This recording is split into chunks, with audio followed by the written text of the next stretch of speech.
A astronomia contemporânea tem como um de seus objetivos centrais compreender de forma rigorosa os estágios inaugurais do universo, examinando a emergência das primeiras estruturas gravitacionalmente ligadas e os regimes físicos que as tornaram possíveis. Nesse contexto, a observação do amanhecer cósmico exige uma combinação de instrumentação sensível ao infravermelho, estratégias de levantamento compatíveis com fontes muito tênues e métodos de inferência, capazes de extrair parâmetros confiáveis a partir de sinais fracos. É exatamente nesse cenário que um telescópio espacial de geração recente tem produzido candidatos notáveis a objetos de altíssimo desvio para o vermelho, sugerindo épocas correspondentes a algumas centenas de milhões de anos após a expansão primordial. Antes de avançar, cabe um convite muito direto para fortalecer a circulação desse tipo de conteúdo analítico. Se esse tema é relevante para você, inscreva-se no canal e ative o sino de notificações agora mesmo, porque isso garante que os próximos debates sobre formação estelar inicial, evolução de galáxias e origem de buracos negros cheguem a você no momento certo, impulsionando a discussão científica de maneira concreta e efetiva. A interpretação de possíveis objetos em desvio para o vermelho, significativamente alto, repousa sobre um fundamento metodológico que precisa ser exposto sem atalhos. Existem duas abordagens observacionais complementares. A primeira é fotométrica. Nela, mede-se o fluxo em diferentes bandas e avalia-se como o espectro aparente da fonte cai ou se eleva em função do comprimento de onda. Em termos práticos, quando uma ruptura espectral característica atravessa filtros sucessivos, a posição dessa ruptura pode ser usada para estimar um desvio para o vermelho fotométrico. É um procedimento eficiente para triagem. Seleciona-se um conjunto de candidatos a grande distância cosmológica de modo relativamente rápido, com custo de tempo de telescópio mais baixo do que o necessário para observações espectroscópicas. A segunda abordagem é espectroscópica. Ela decompõe a luz por comprimento de onda e permite localizar linhas de emissão ou absorção específica, identificar de forma inequívoca uma linha e medir sua posição deslocada, possibilita um desvio para o vermelho bem mais preciso. Por esse motivo, nenhum catálogo de candidatos fotométricos, por promissor que seja, dispensa validação espectroscópica subsequente. A geração atual de levantamentos no infravermelho próximo tem relatado grupos de fontes plausíveis com desvios para o vermelho que, se confirmados, colocam essas entidades em uma janela temporal de aproximadamente 200 milhões de anos pós-expansão em alguns casos e de cerca de 100 milhões de anos em outros. É difícil enfatizar com sobriedade a implicação.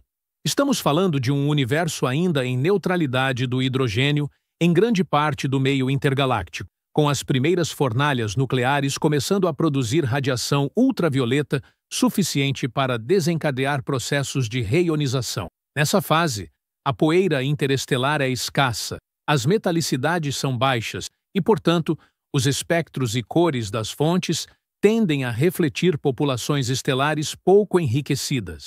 A consequência observacional é direta. Identificar fontes com emissão ultravioleta intrínseca intensa e com assinaturas de baixa poeira fornece pistas sobre formação estelar primitiva. A discussão sobre a natureza física das fontes candidatas pode ser organizada em dois grandes eixos interpretativos. O primeiro considera que estamos vendo aglomerados estelares extremamente jovens e massivos, potencialmente associados às chamadas estrelas de população 3. Essa designação refere-se às primeiras estrelas formadas a partir de gás primordial composto essencialmente por hidrogênio e hélio, com frações desprezíveis de elementos mais pesados. Teoricamente, a ausência de elementos pesados reduz os mecanismos de resfriamento radiativo em nuvens colapsantes, o que inclina a distribuição de massas iniciais para valores mais altos. Estrelas muito massivas vivem muito pouco, produzem intensa radiação ionizante e terminam em eventos terminais energéticos, sem deixar grandes quantidades de elementos intermediários acumulados no meio, ao menos nas primeiras gerações. Observar indícios dessa fase significaria inserir uma âncora empírica direta em modelos de química cósmica inicial, história de reionização e escalas de formação de estruturas sob baixos níveis de enriquecimento. O segundo eixo interpretativo propõe que parte desses candidatos não sejam dominados por emissão estelar, mas por processos ligados a buracos negros de massas elevadas para tão cedo na história cósmica. Surge então a hipótese de sementes formadas por colapso direto de nuvens, os chamados buracos negros primordiais, em um sentido amplo de origem, por colapso sem estágio estelar prévio, ou ainda canais de crescimento muito eficientes a partir de sementes estelares, acompanhados de taxas de acreção próximas ao limite de Eddington, possivelmente com episódios supercríticos. A questão crítica é que, para explicar luminosidades e massas estimadas de forma consistente, com idades de apenas algumas dezenas de milhões de anos, o mecanismo de formação e crescimento deve contornar restrições de tempo impostas por trilhas evolutivas tradicionais. Sementes de colapso direto oferecem essa rota, uma vez que podem nascer já relativamente massivas, reduzindo o número de dobramentos de massa necessários para atingir o regime quasar luminoso em épocas muito recuadas. A separação observacional entre esses cenários exige métricas cuidadosas, espectros com linhas largas, assinaturas de gás de alta ionização e relações entre contínuo e linhas específicas podem apontar para núcleos ativos. Por outro lado, espectros dominados por características estelares jovens, com quebras e encostas consistentes com populações pouco enriquecidas, sugerem sistemas cujo brilho se deve majoritariamente à formação estelar intensa. Em ambos os casos, medir a absorção do meio intergaláctico na borda do Lyman e mapear a forma do contínuo no ultravioleta é indispensável para fixar o desvio para o vermelho com erros compatíveis com uma cronologia cosmológica robusta. Há também considerações sobre massa estelar e distribuição de tamanhos. Modelos de formação de galáxias prevêem que, em tempos tão iniciais, halos capazes de sustentar formação estelar significativa ainda estão em processo acelerado de agregação através de fusões e acreção fria. Se estimativas fotométricas indicarem massas estelares na ordem de muitas milhões de massas solares, já em idades da ordem de poucas dezenas de milhões de anos, isso coloca tensão interessante sobre o balanço entre taxas de formação estelar, feedback e crescimento de halo. Em contrapartida, núcleos ativos podem mimetizar luminosidades de continuidade, que, traduzidas ingenuamente em taxas de formação estelar, inflacionam a massa estelar inferida. Desambiguar essa contribuição exige dados espectroscópicos e, idealmente, resolução espacial suficiente para separar regiões de formação estelar do componente nuclear. Outro aspecto importante diz respeito à poeira. Em ambientes com baixíssima metalicidade, espera-se pouca poeira, o que torna o espectro intrínseco mais azul e favorece a emissão ultravioleta. Contudo, processos explosivos precoces podem produzir enriquecimento rápido e criar poeira de forma localizada. A leitura fotométrica de cores precisa ser calibrada contra modelos de atenuação apropriados para metalicidades baixas e histórias de formação estelar curtas, sob risco de enviesar o desvio para o vermelho fotométrico para valores artificialmente elevados. Daí a ênfase repetida na confirmação espectroscópica como etapa definidora de toda a afirmação ousada a respeito de estar diante da fonte mais distante identificada até o momento. Ao examinar candidatos com desvio para o vermelho em torno de 17 e outros em torno de 25, entra em cena a consistência estatística. Foi relatado um conjunto com número pequeno de fontes nessa faixa extrema, o que é compatível com a raridade esperada. Pequenos números, porém, amplificam o impacto de contaminações e de identificações incorretas. Galáxias poeirentas em desvios mais moderados podem, em alguns arranjos de poeira e ruptura espectral, imitar cores de altíssimo desvio. Estrelas frias da nossa própria galáxia, quando não resolvidas adequadamente e quando observadas com sinal baixo, também podem contaminar amostras. A triagem cuidadosa usa cortes de cor multidimensionais, testes de qualidade de ajuste e inspeções morfológicas para reduzir essas contaminações, mas nenhum pipeline fotométrico elimina a necessidade de espectroscopia quando a conclusão implica reescrever fronteiras de observabilidade. A implicação cosmológica de confirmar fontes em torno de 100 milhões de anos após a expansão primordial toca diretamente a história da reionização.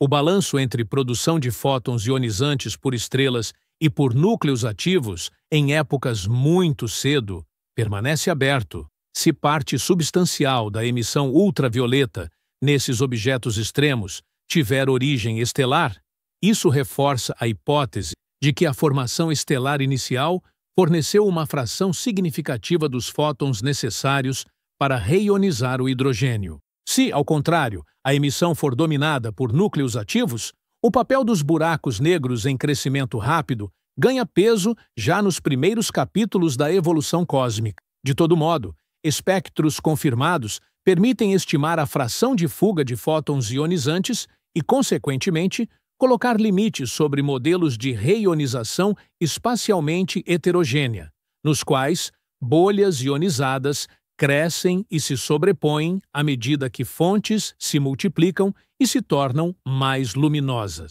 No domínio da formação de buracos negros, a confirmação de objetos que exijam sementes de alta massa em épocas tão remotas estimularia a revisão de hipóteses sobre colapso direto. Para que uma nuvem colapse sem fragmentação em estrelas menores, são necessárias condições específicas de radiação de fundo, taxas de resfriamento e dinâmica de turbulência. Observações de candidatos plausíveis, acompanhadas de estimativas de taxas de ocorrência por volume com base em funções de luminosidade, poderiam apontar se esses canais são exceção rara ou componente importante do inventário de semente. Essa informação se retroalimenta em simulações cosmológicas hidrodinâmicas, que testam se a presença de um número suficiente de sementes massivas pode reproduzir a população de quasares, já observada em desvios para o vermelho da ordem de 7 a 8. No eixo da formação estelar primitiva, confirmações robustas de populações muito jovens, com idades da ordem de poucas dezenas de milhões de anos e baixa metalicidade, permitiriam confrontar previsões sobre a distribuição de massas iniciais em gás primordial. Isso afeta diretamente a nucleossíntese de elementos leves e a evolução química precoce. Linhas nebulares fortes, como as da série Lyman e as de elementos como carbono e oxigênio, quando detectadas, informam não apenas a idade, mas o grau de enriquecimento e a presença de processos de ionização dura. Medidas de razões de linhas podem, inclusive, revelar se há contribuição de choques, vento estelar ou fotoinoização por um espectro muito quente, como o esperado de estrelas extremamente massivas.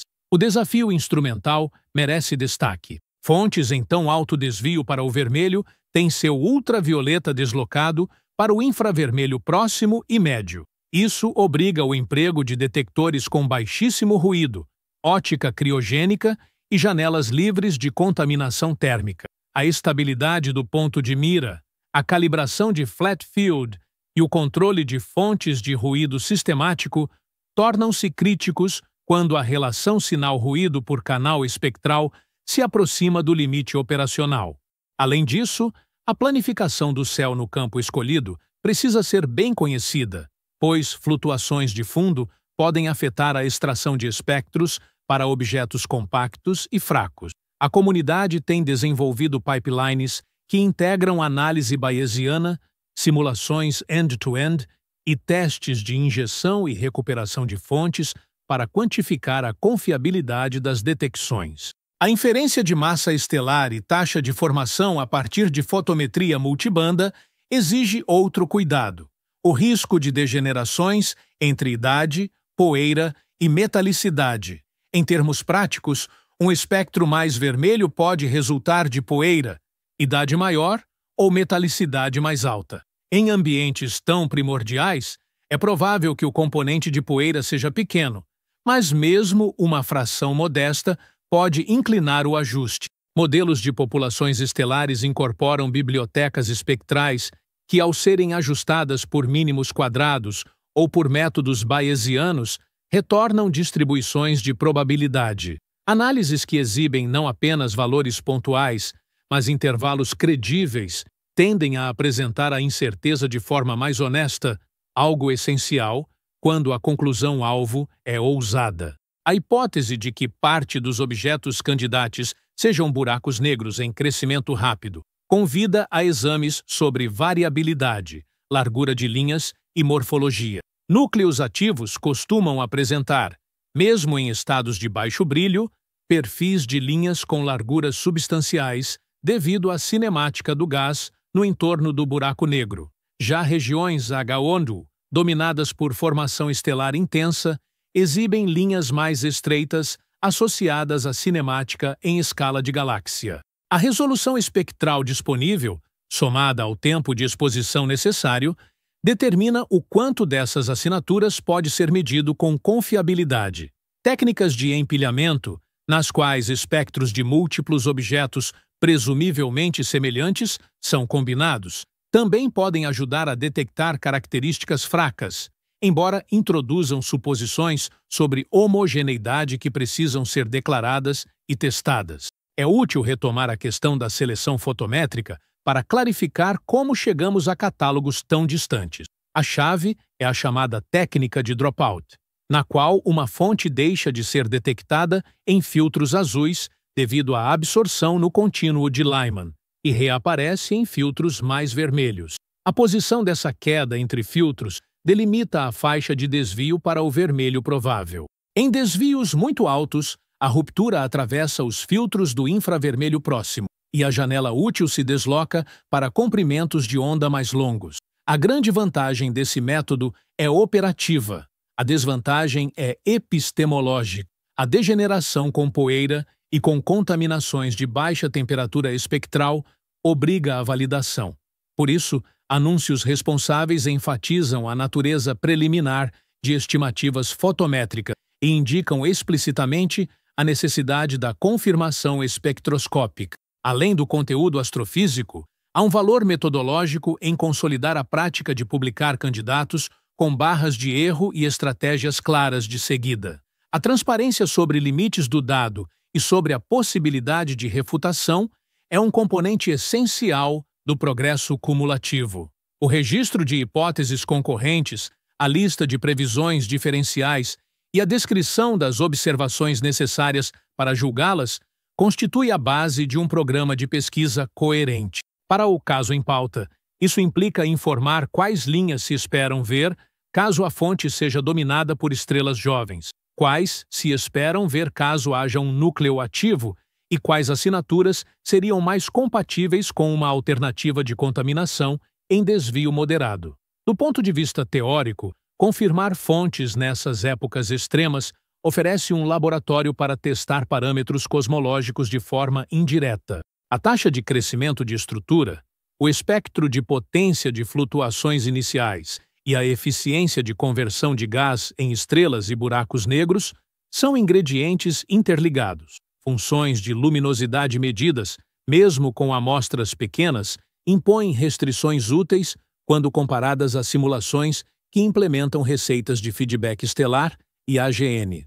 Discordâncias persistentes entre número previsto e número observado em certas janelas de luminosidade e desvio para o vermelho tendem a sinalizar ajustes necessários em processos de resfriamento, eficiência de formação estelar sob baixas metalicidades, ou mesmo presença de canais adicionais de produção de luz, como acreção supercrítica por períodos breves. No limite, a confirmação de galáxias ou núcleos ativos em desvio para o vermelho, que corresponda a idades da ordem de 100 milhões de anos pós-expansão, impõe aos modelos de crescimento de buracos negros um ritmo acelerado desde muito cedo. Se as sementes advêm de colapsos diretos, então regiões com intensa radiação de fundo dissociando moléculas de hidrogênio, devem ter sido suficientemente comum. Se as sementes são de origem estelar, então a combinação de fusões frequentes e acreção persistente precisa operar sem interrupções significativas por feedback. Em ambos os casos, o ambiente cosmológico precisa tolerar a presença de poços de potencial profundos o bastante para reter gás, apesar de ventos e radiação, o que remete à estatística de halos massivos raros em altos desvios. Uma palavra sobre prudência interpretativa. Afirmações do tipo maior descoberta até agora em astronomia frequentemente nascem do entusiasmo legítimo provocado por resultados desafiadores e pela beleza de sondar limites. Ainda assim, a disciplina progride quando os termos de verificação são definidos. No caso presente, a verificação tem nome e sobrenome: espectroscopia, com linhas identificadas de maneira incontestável, análise de contaminações detalhada e reprodução independente por grupos distintos. É esperado que parte dos candidatos iniciais seja reclassificada. Esse é o caminho normal. O que realmente importa é que, após a poeira assentar, permaneça um subconjunto de fontes firmes que empurrem as fronteiras do observável e clarifiquem os processos que aqueceram e ionizaram o meio intergaláctico, enriqueceram o gás e semearam os buracos negros, que mais tarde dominaram centros de galáxias massivas. A comunidade acompanha com atenção os próximos passos instrumentais. Espectrógrafos de fenda múltipla e integrais de campo no infravermelho próximo, operando com longos tempos de exposição, são a ferramenta imediata para dar conta do trabalho de confirmação. Observações complementares no rádio e no submilimétrico ajudam a estimar massa de gás e poeira, oferecer medidas independentes de taxa de formação estelar e, em alguns casos, detectar linhas finas de elementos que informam sobre a química. Em paralelo, telescópios terrestres de grande abertura, equipados com óptica adaptativa, podem oferecer resolução angular aumentada para investigar morfologias, fusões em curso e distribuição de regiões H-Tour. Esse ecossistema observacional é o que, no conjunto, transforma candidatos promissores em marcos robustos. Em síntese analítica, há três frentes que determinam se estamos diante de um conjunto chamado a redefinir de maneira estável a cronologia observável. Em primeiro lugar, a força do caso espectroscópico, isto é, se as linhas detectadas são inequívocas, se a solução de desvio para o vermelho é única e se a razão sinal-ruído é suficiente ao longo do espectro. Em segundo lugar, a exclusão de alternativas, com avaliação explícita de poeira, de estrelas frias galácticas e de galáxias poeirentas em desvios moderados. Em terceiro lugar, a coerência demográfica, que pergunta se o número de fontes, suas luminosidades e suas distribuições de cor fazem sentido sob modelos plausíveis de formação e evolução. Quando esses três pilares convergem, a comunidade aceita sem reservas a nova fronteira. A contribuição de um telescópio espacial sensível no infravermelho é inegável por permitir olhar para trás no tempo com uma clareza antes inacessível. No entanto, é fundamental manter distinções conceituais. Detectar uma fonte em faixa de cor compatível com altíssimo desvio é o início do processo. Confirmar com espectroscopia é o coração do processo. Integrar a fonte confirmada em uma narrativa coerente de evolução cósmica, com espaço para incerteza e possibilidade de revisão, é o fim provisório, sempre aberto a novos dados. Essa dinâmica não diminui a importância das seleções fotométricas. Ao contrário, reconhece sua potência como etapa de descoberta, contanto que precedida e sucedida por análise crítica. Há um ganho adicional ao se trabalhar com candidatos tão extremos. O treino da comunidade em protocolos de transparência e reprodutibilidade, publicar catálogos com sinais fracos, detalhar critérios de seleção, fornecer códigos de análise e permitir que outros grupos reexecutem pipelines é um investimento institucional que converte anúncios empolgantes em conhecimento consolidado. O amadurecimento dessa cultura já é visível na maneira como resultados recentes têm sido comunicados, com ênfase em barras de erro, limites e hipóteses de trabalho. Nesse sentido, a melhor atitude diante de objetos plausíveis em desvios para o vermelho muito altos é simultaneamente ambiciosa e disciplinada.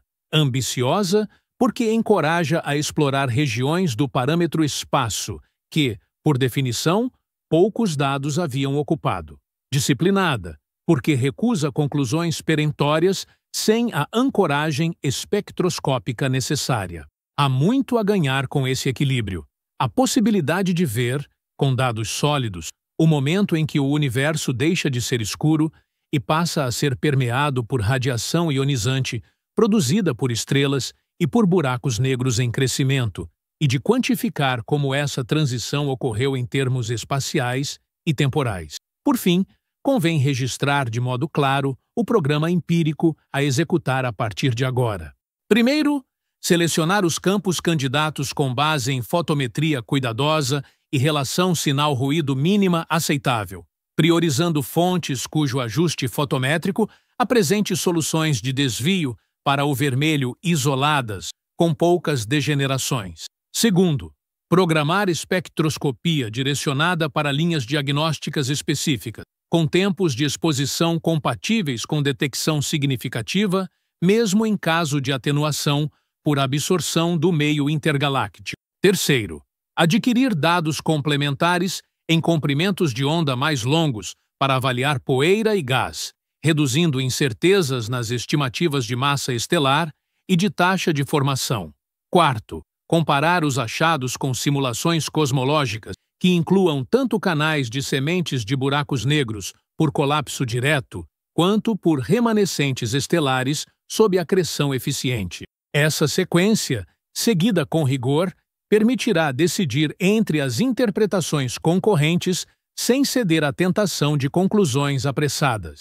A sequência das implicações exige agora considerar de maneira mais detalhada as propriedades estimadas desses candidatos. Conforme relatado nos levantamentos fotométricos recentes, foram identificados 9 objetos de altíssimo desvio para o vermelho. 6 deles parecem situar-se em torno de 17, o que corresponderia a aproximadamente 200 milhões de anos após a expansão primordial. 3 deles, porém, estariam em torno de 25, o que implica idades da ordem de 100 milhões de anos após o evento inicial. A magnitude dessa possibilidade reside no fato de que, por muito tempo, se considerou que um telescópio no espaço não seria capaz de sondar tão além. Isso coloca à prova tanto os limites instrumentais quanto os marcos teóricos da astrofísica moderna. As estimativas atuais atribuem a esses candidatos massas em torno de dezenas de milhões de vezes a do Sol, idades na ordem de 30 milhões de anos, baixa quantidade de poeira e emissão intensa de radiação ultravioleta. Esse conjunto de propriedades é coerente com 2 famílias de interpretações. Na primeira, estariam em jogo as primeiras populações estelares de baixa metalicidade, chamadas de população 3. Essas estrelas, se confirmadas, dariam a primeira evidência direta de fornalhas nucleares primordiais, produzindo os elementos iniciais, além de hidrogênio e hélio, e irradiando luz ultravioleta suficiente para iniciar o processo de reionização. Na segunda família de interpretações, os objetos poderiam ser buracos negros formados de modo primordial, fruto do colapso direto de nuvens de gás massivas sem estágio intermediário estelar. Essa hipótese responde à questão de como seria possível encontrar buracos negros tão massivos em épocas em que o tempo decorrido desde o início do universo parece insuficiente para o crescimento convencional via acreção. A distinção entre essas 2 possibilidades, populações estelares primordiais ou buracos negros de origem direta, depende inteiramente da confirmação espectroscópica. Enquanto a fotometria fornece indícios a partir de rupturas no espectro de energia, a espectroscopia mede de modo preciso a posição de linhas de emissão ou absorção, confirmando o desvio para o vermelho e, ao mesmo tempo, revelando a natureza da fonte emissora. Se forem detectadas linhas estreitas e consistentes com emissão nebular de regiões H todo, teremos forte evidência de formação estelar intensa. Se, por outro lado, surgirem assinaturas de núcleos ativos, com linhas largas e indícios de gás ionizado por espectros muito duros, a interpretação se desloca para buracos negros em crescimento rápido. Vale destacar que, até agora, o objeto mais distante confirmado por espectroscopia situa-se em torno de desvio para o vermelho 14, aproximadamente 280 milhões de anos após a expansão primordial. Já seria, por si só, um marco na observação astronômica. Colocar fontes em 17 ou 25 amplia o alcance em centenas de milhões de anos, empurrando a fronteira para mais próximo do nascimento das primeiras estruturas. A comunidade, no entanto, mantém a prudência. É normal que parte dos candidatos iniciais seja posteriormente reclassificada como galáxias em desvios mais moderados, cujos espectros, afetados por poeira, imitam cores de altíssimo desvio. A prática científica avança justamente nesse processo de propor, testar, refutar e consolidar. O peso de uma confirmação não recairia apenas sobre a caracterização de uma população isolada. Teria repercussões diretas sobre a narrativa da reionização cósmica.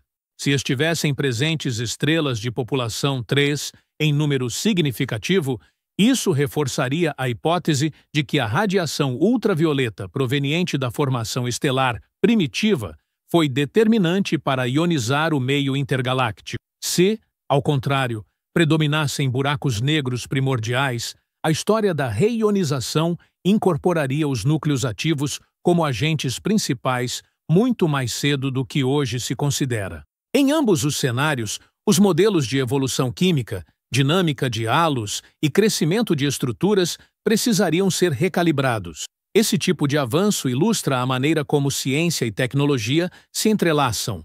O ganho de sensibilidade e de cobertura espectral de instrumentos permite formular perguntas mais ousadas, mas as respostas só se consolidam quando atravessam o crivo da verificação independente. O próximo passo, portanto, é inequívoco.